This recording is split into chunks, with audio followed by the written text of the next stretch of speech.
स्वागत आहे माझ्या चॅनेलवर। आज मी बनवत आहे दाल फ्राय।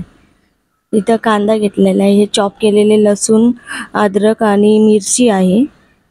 आता मी सगळे मसाल्यांची तयारी करून घेते। आधी काय काय म्हणजे लागतं दाल फ्रायला टाकायला, तर ते तुम्ही बघूनच घ्या। आता मी कशी बनवते, एकदम हॉटेल टाईप। आणि म्हणजे कधी आपल्याला असं कंटाळा आला तर आपल्याला असं चविष्ट काही डाळ बिळ खाऊशी वाटते, तेव्हा ही डाळ फ्राय नक्की करून बघा। मी जी रेसिपी दाखवते आणि मी जी डाळ बनवते ना, तुम्ही नक्की बघा तर मी कशी बनवते ती डाळ। आणि आता हे आहे कसुरी मेथी। ही कसं आधीच तयारी केली ना तर मग इझी पडतं सगळं टाकायला पटापट। आता मी टाकले जिरे, त्यानंतर मी टाकला आहे तेजपत्ता। आता जिरे तडतडले का लगेच इकडं हे कांदा टाकायचा। तर कांदा चांगला परतून घ्यायचा जिरे आणि तेजपत्त्यामध्ये। चांगला कांदा परतला ना तर कसं थोडा म्हणजे लालसर झाला पाहिजे कांदा, व्यवस्थित लालसर झाला ना की त्यानंतर टोमॅटो टाकते। तो जर लवकर परतण्यासाठी ना तुम्ही मीठ पण टाकू शकता। आता त्याच्यानंतर मी टाकलंय ते लसूण आहे, अद्रक आहे आणि मिरची आहे। आणि तुम्हाला याची माहिती पाहिजे असेल तर मी माझ्या म्हणजे व्हिडिओच्या खाली तुम्हाला देणारच मी सगळी माहिती, काय काय टाकलं, काय काय रेसिपीमध्ये काय काय लागलं साहित्य, ते सगळं मी व्हिडिओमध्ये टाकणारच आहे, तर तुम्ही नक्की बघा। आता मी टोमॅटो परतते।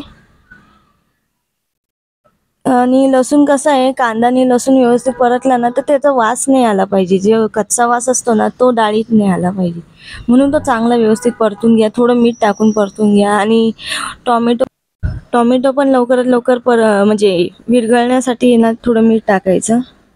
आता मी याच्यात आहे ना धने पूड टाकली आहे आणि थोडी हळद टाकलेली आहे। आता मी गरम मसाला टाकते, त्यानंतर मी टाकते जिरेपूड, जिरेची पावडर। आता चांगलं व्यवस्थित ढवळून घ्यायचे। जेव्हा माझा टोमॅटो आणि कांदा ते सगळं एकत्र चांगलं मिश्रण परतत आलं तेव्हा मी टाकलेले। आता वरून मी कसुरी मेथी अशी हाताने घासून टाकते, ती बघा दिसते तुम्हाला व्यवस्थित।